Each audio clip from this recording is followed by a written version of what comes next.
बात करेंगे पाकिस्तान की टीम की, they are the now number 1 team in the world ODI side की हम बात कर रहे हैं यहां पर। और इवेंचुअली अगर आप बात करो कि ये बस एक कह सकते हैं एक रिजल्ट है 2 साल की कंसिस्टेंटली जबरदस्त क्रिकेट खेलने का। और डेफिनेटली बस एक सवाल ये रहेगा कि भाई घर पे आपने कर लिया, इन कंडीशंस में आपने कर लिया, वर्ल्ड कप का ही साल है, वर्ल्ड कप इंडिया में खेला जाना है, एशिया कप है, श्रीलंकन कंडीशंस, ऑलमोस्ट आपके घर जैसी कंडीशंस की भाई सब कॉन्टिनेंट कंडीशंस हैं। तो कहीं ना कहीं इन सब चीजों का मतलब तभी होगा जब आप उसको रेप्लिकेट कर पाए बड़ी स्टेजेस पर। अब नंबर 1 मतलब यही होता है कि आपने एक सर्टेन पीरियड के लिए कंसिस्टेंटली जबरदस्त क्रिकेट खेली है, जो पाकिस्तान ने रिसेंट टाइम्स में करा भी है। मतलब न्यूजीलैंड ने उनको सरप्राइज कर दिया था जनवरी में जब ओडीआई सीरीज थी, वहां पर 2-1 से उन्होंने सीरीज सील करी। अदरवाइज आप बाबर आजम की कैप्टनसी देखोगे तो बस आपको फेलियर्स क्या नजर आएंगे। इंग्लैंड ने, जब आप इंग्लैंड गए थे 3-0 की सीरीज हार वहां पर थी। बड़ी सीरीज सीरीज अगर आप बात करोगे जो सक्सेस है ये बाबर आजम की कैप्टनसी में, वो आपने देखा है कि भाई ऑस्ट्रेलिया को हराना 2-1, डेफिनेटली कुछ खिलाड़ी वहां पर मिसिंग थे, लेकिन स्टिल ऑस्ट्रेलिया की कोई भी टीम हो बहुत ज्यादा पावर पैक्ड होती है। और सबसे बड़ी सीरीज में बाबर आजम के लिए ली थी, क्योंकि जब वो कैप्टनसी में फ्रेश थे, जब आपने साउथ अफ्रीका को उनके घर में जाकर हराया था 2-1, उसमें बाबर आजम की खुद की परफॉर्मेंसेस देख लीजिए। एक पैटर्न रहा है इस टीम का कि मैच विनर्स आपको अलग अलग मिलते हैं, एज अ यूनिटी टीम खेलती है अंडर बाबर आजम। और डेफिनेटली ये एक बहुत बड़ा टेस्ट होगा कि जब आप ये रेपुटेशन अब आपने अर्न करी है, जब इस बैच के साथ आप एशिया कप में जाओगे, तो कहीं ना कहीं ये चीज होगा, एक एडिशनल प्रेशर होगा बाबर आजम पर भी कि whether will you be able to live up to the expectations, कि अब आप नंबर 1 टीम बन गए हो, अब आपसे परफॉर्मेंसेस भी उस तरह की एक्सपेक्टेड रहेंगी। लेकिन आपका मुकाबला इंडिया से भी होना है वहां पर, जो टेस्ट और T20 की नंबर 1 टीम है। अब आपको यही देखना है, इंडिया की भी नजरें रहेंगी, ज्यादा वो मार्जिन है ही नहीं। अब ऊपर नीचे आपको देखने को मिलेंगे, ऑस्ट्रेलिया कंपीट कर रही होगी अफ्रीका के वर्सेस, ऑस्ट्रेलिया दोबारा से रिगेन कर सकती है। तो सुप्रीमर्सी, अपनी बादशाहत को कायम रखने के लिए वो बाबर आजम का असली टेस्ट है। अभी आपने सीरीज जो खेली है, नीदरलैंड्स को आप वहां हराई है, उनके वहां वेस्ट इंडीज से आप जीतते हो फ्रीक्वेंटली, न्यूजीलैंड ने आपको सरप्राइज कर दिया था जनवरी में, लेकिन आपने कमबैक करके 4-1 से उनको सीरीज हराई। अफगानिस्तान को आपने 3-0 ड्रॉप कर दिया। लेकिन आपके बड़े असाइनमेंट्स अब हैं।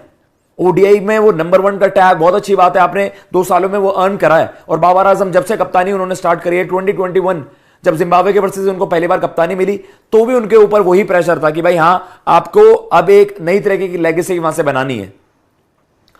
2019 वर्ल्ड कप में एक जबरदस्त साल गया था बाबर आजम के लिए। 2019 वर्ल्ड कप आपने देखा था, 474 रन उनके कुछ थे।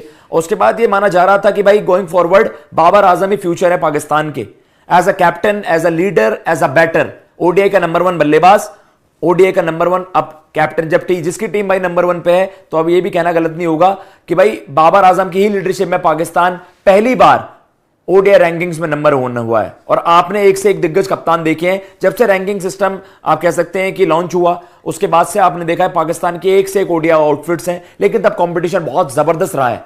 इसी वजह से पाकिस्तान का कोई भी कप्तान वो करने में कामयाब नहीं हो पाया जो बाबर आजम ने आज कर दिया। आपके सामने ट्वीट चलाते हैं कि भाई जो बाबर आजम के लिए ये है जी, दिस इज द ट्वीट, और यही है, we have our new number 1, we have a new number 1 in the MRF world wide ICC men's ODI team rankings. Babar Azam की वहां पर तस्वीर, हारिस रऊफ, शाहीन अफरीदी, पाकिस्तान का पूरा huddle, Pakistan #number 1 ODI side in the world. तो ये कंसिस्टेंटली एक ग्रुप जब जबरदस्त परफॉर्मेंसेस करता है, ये तो बस उसका एक बाय प्रोडक्ट है। जब आप अच्छा करते रहोगे, ये चीजें अपने आप को आप कह सकते हैं they will take care of themselves, ये सारी चीजें आपको मिलती रहेंगी। लेकिन बाबर आजम के लिए जैसे मैंने आपको कहा, सब ठीक है। आप इनके अगर ओवरसीज फिक्चर्स देख रहे हो, इससे पहले आपने देखा कि यार घर पे ही टीमें आ रही है। न्यूजीलैंड 2 बार ट्रैवल कर गया, अफगानिस्तान को आप श्रीलंका में खेल लेते, आप फेवरेट्स ही थे। फिर आप नीदरलैंड्स को हरा रहे हो, वो आपका गिवन है। वेस्ट इंडीज से आप जीतते थे, घर में आती रहती थी फ्रीक्वेंटली। तो आपके लिए जो बड़े असाइनमेंट्स हुए, ऑस्ट्रेलिया को आपने हराया था, वो एक बहुत बड़ी जीत थी। अफ्रीका को उनके घर में हराया, तो बाबर आजम मतलब इससे बेहतर नहीं कर सकते थे। न्यूजीलैंड ने आपको सरप्राइज किया, एक रियलिटी चेक दिया अर्ली ऑन, जनवरी जो स्टार्ट था इस साल का, लेकिन फिर आपने कमबैक जबरदस्त करा, उनको मात दी अपने घर में 4-1 से। तो कहीं ना कहीं यही चीजें हैं कि भाई कहीं ना कहीं अब बाबर आजम पर वो एडिशनल प्रेशर होगा कि क्या जो कप्तानी के एलिमेंट्स आपने अभी तक दिखाए हैं, क्या आप बड़ी स्टेजेस पर भी उनको रेप्लिकेट कर पाओगे? क्योंकि मैं आपको एक इंटरेस्टिंग स्टार्ट बता देता हूं।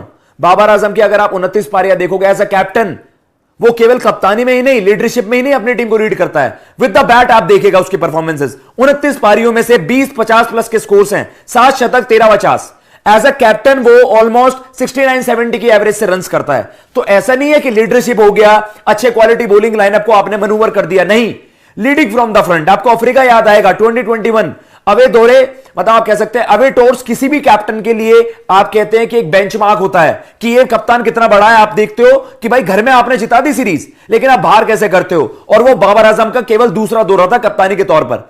बाबर आजम पहले ही मैच में वहां पर एक बड़ा टोटल था, चेस करना था, राशिद वैन ने जबरदस्त शतक भी ठोका था, लेकिन बाबर आजम शतक ठोकते हैं और अफ्रीका के अगेंस्ट वो मैच जिताते हैं। आपको वो सारी ऑस्ट्रेलिया के खिलाफ आपको रिकॉर्ड रन चेस याद आएगा, बाबर आजम वहां पर खड़े हुए थे। तो ये बाबर आजम ने अपनी कप्तानी में अपने बल्ले का भी प्रदर्शन जारी रखा। तो कम से कम ये रहता है कि हां, not only with the leadership but is leading from the front.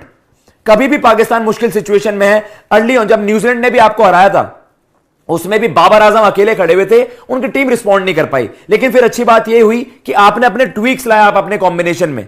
Shan Masood आपको रियलाइज नहीं हुआ, बाबर आजम की कप्तानी में एक बहुत बड़ा सवाल उठा है कि यार बाबर आजम ना अपने सिफारिशी अपने दोस्तों को खिलाते हैं, लेकिन क्या इमाम उलक एक सिफारिशी खिलाड़ी है जो 53 के एवरेज से ओडीआई क्रिकेट में, इंटरनेशनल क्रिकेट में रन्स करता है?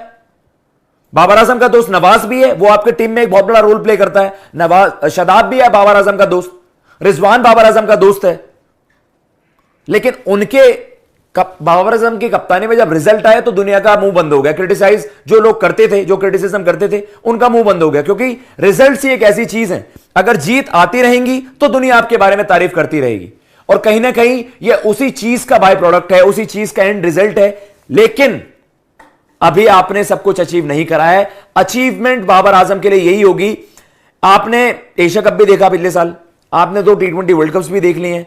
तो बाबर आजम का असली टेस्ट यही है कि जब बड़े इवेंट्स आए, 2000 आपने सेमीफाइनल में 50 जरूर करा, लेकिन Babar Azam with the bat अब एशिया कप और वर्ल्ड कप में क्या करता है, वो बहुत कुछ तय करेगा कि पाकिस्तान कितना अच्छा करेगा। पाकिस्तान के पास एक क्वालिटी फास्ट बॉलिंग अटैक है, वहां पर आपके पास हारिस रऊफ है, शहीन अफरीदी है, नसीम शाह है, बड़े जबरदस्त 3 पेसर हैं। शदाब है आपके पास जो मैच विनर है with the bat with the ball, Shadab है, और उसके अलावा नवाज है। तो ये आपके पास पावर पैक्ड एक अच्छी खासी बॉलिंग लाइनअप है। उसके अलावा जिन खिलाड़ियों को आप बैक किया गया, सौद शकील, वो एक मतलब आप कह सकते हैं वो मास्टर स्ट्रोक साबित हो सकता है पाकिस्तान के लिए। और आपके टॉप 3 में से फकर जमान, एवरीवन नोज, उसका बल्ला चलेगा तो पाकिस्तान एडवांटेज लेगा कहीं ना कहीं। इमाम 52-53 की एवरेज से रन करता है, बाबर खुद 60 की एवरेज से रन करता है, रिजवान को बैकिंग मिलती है, T20s में वो एक्सेप्शनल रहे हैं, मे बी ओडीआई में कर जाएं। तो वही वाली चीज है कि अभी सारी नजरें होंगी कि भाई आपने सारे देखो, न्यूजीलैंड को अपने घर में हराना, पाकिस्तान ने फ्रीक्वेंटली जो पिछले कुछ समय में सीरीज जीती हैं अपने घर पे जीती हैं। अवे टूर उनका सबसे बड़ा असाइनमेंट अफ्रीका, उन्होंने वहां पर जीता था। इंग्लैंड ने आपको 3-0 हराया था, बाबर आजम रन्स भी कर रहे थे, उसके बावजूद भी कोई फायदा नहीं था क्योंकि England were just too good. 21 की सीरीज है, उसके बाद आपने फ्रीक्वेंटली अपने घर पे ही किया है। तो जब आप अवे करके जाओगे वो भी एक बहुत बड़ा असाइनमेंट होगा, लेकिन इस वक्त वो नीड है ही नहीं। वो चीजें बाद में जज करेंगे। वर्ल्ड कप कहां पर है, एशिया कप कहां पर है, सब कॉन्टिनेंट में, श्रीलंका में एशिया कप, इंडिया में वर्ल्ड कप। घर जैसी कंडीशंस बाबर आजम को बहुत रास आती है, बाबर आजम की टीम को ये कंडीशंस बहुत ज्यादा रास आती हैं। तो कहीं ना कहीं ये लेगेसी तभी तय होगी कि भाई आप एशिया कप में क्या करते हो। Rohit Sharma led Indian team अगर आपको हरा देती है तो असली बादशाह इंडिया ही हो जाएगा। देखो इंडिया भी नंबर 1 है, लेकिन इंडिया ने बड़े टाइटल नहीं जीते हैं। इंडिया टेस्ट में भी नंबर 1, T20s में नंबर 1 टीम है। आप रियलाइज करोगे ये फैक्ट, अब जरूर जाके रैंकिंग्स देखो, लेकिन हम नहीं जीते हैं, हम 9 साल से ट्रॉफी नहीं जीते हैं। और बाबर आजम भी यही सोचेगा, भाई देखो बाबर आजम एशिया कप भी आप वहां पर फंबल कर गए, वो गेम आपको जीतना चाहिए था। 2 T20 वर्ल्ड कप्स के नॉकआउट्स में आप बाहर हुए, तो कहीं ना कहीं एक फेलियर कप्तान और सक्सेस में वही ट्रॉफी का फर्क आ जाता है। विराट कोहली भी आपने देखा टेस्ट के सबसे बड़े कप्तान, लेकिन उनको कह दिया भाई WTC का टाइटल तो आप जीत नहीं पाए, नो, फेल हो गए। तो बाबर आजम के ऊपर भी वही ठप्पा लग जाएगा अगर वो बड़े इवेंट्स में नहीं कर पाए। तो सीरीज वगैरह सब ठीक है, लेकिन ये आपके लिए हो जाएगा जी।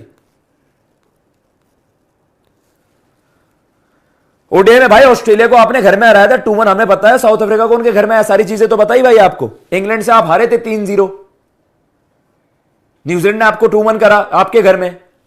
तो वो सारी चीजें हैं, सब पर हमने डिस्कशन करी है, और इसी वजह से कह रहे हैं कि एशिया कप बड़े इवेंट्स में आप कैसे लीड करते हो। देखो बायलेटरल्स में आप इंडिया के किसी भी कप्तान को पिछले 10-12 सालों में देख लो, हमने भी बायलेटरल्स रूल ही करे हैं। आपकी लेगेसी डिसाइड करती है आईसीसी इवेंट्स। तो कहीं ना कहीं ये बहुत बड़ा एक टेस्ट होगा बाबर आजम के लिए, पाकिस्तान के लिए, पाकिस्तान के इस आउटफिट के लिए कि भाई जो हमें हाईली रेट किया जा रहा है कि टी20 में आप अच्छा कर रहे हो, अब टेस्ट में आपने कमबैक कर लिया है, अलग इंटेंट से आपने जीता है, तो आपके लिए फाइनल फ्रंटियर या आखिरी बैटल यही है, आखिरी टास्क यही है भाई, इंडिया, इंग्लैंड, ऑस्ट्रेलिया, इन टीमों को चुनौती दो, तब जाकर आप चैंपियन बनोगे। इस नंबर 1 का फायदा तभी है जब आप बड़े इवेंट्स में इन टीमों के अगेंस्ट कंपीट करोगे।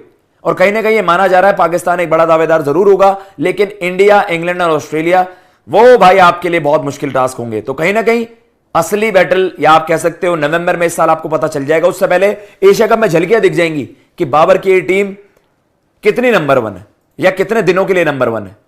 तो वही है भाई, थैंक यू सो मच जितने भी भाई अभी तक भी हमारे साथ जुड़े, और यही बड़ी न्यूज थी। आपके सामने दोबारा ट्वीट चला देते हैं, आज आप सेलिब्रेट कर सकते हैं, पाकिस्तान बाबर के अंडर 2 बार अब नंबर 1 बन गया है, पहले तो बहुत कम पीरियड के लिए, और अभी भी इस बार भी हो सकता है कि ऑस्ट्रेलिया अफ्रीका को हराए, दोबारा वो नंबर 1 बन जाए, इंडिया एशिया कप जीतता है, इंडिया दोबारा नंबर 1 बन जाएगा। तो ये भाई 4 दिन की चांदनी ना हो, तो उसके लिए पाकिस्तान को अगर अपनी बादशाहत बचानी है तो कंसिस्टेंटली तगड़ी क्रिकेट खेलनी पड़ेगी। तो कहीं ना कहीं यही है, अब आपके पास आपके लिए बड़ा टास्क यही है कि आप नंबर 1 तो बन गए, आप अचीव तो कर लेते हो, सक्सेस मिल जाती है, आप ठहरते कितने हो उस गद्दी पर, गद्दी मिल गई आपको, लेकिन उस गद्दी पर कितने समय तक ठहरते हो वो बताएगा कितना टैलेंटेड है पाकिस्तान का ये ग्रुप जो ओडीआई में आज नंबर 1 बना है। तो कॉन्ग्रेचुलेशंस बाबर आजम।